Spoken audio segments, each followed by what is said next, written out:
এখন আমি দেখাবো আর দিয়ে কিভাবে কবুতর আর্ট করা যায়। ভিডিওটি না টেনে সম্পূর্ণ দেখুন। প্রথমে আপনি এখান থেকে ধরে এখানে একটু বাঁকা করে নিয়ে ঠিক একবারে নিচ পর্যন্ত চলে আসবেন। একবারে নিচ পর্যন্ত চলে আসবেন।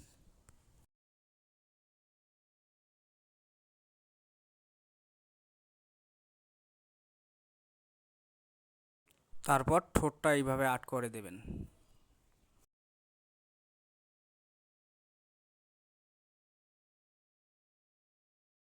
ঠোঁট আঁকা হয়ে গেলে চোখটা একটু গোল করে সুন্দর করে দেবেন।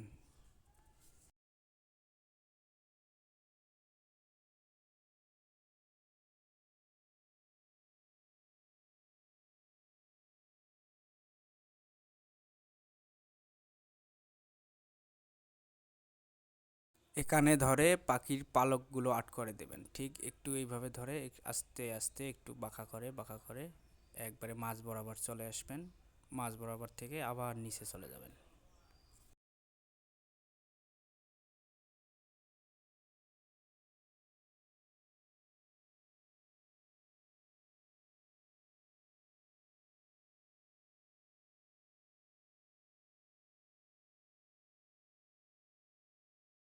আবার উপরে ধরে আরেকটু পালক আর্ট করে দেবেন।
আর্টটি ভালো লাগলে লাইক, কমেন্ট, শেয়ার এবং সাবস্ক্রাইব করবেন। ধন্যবাদ।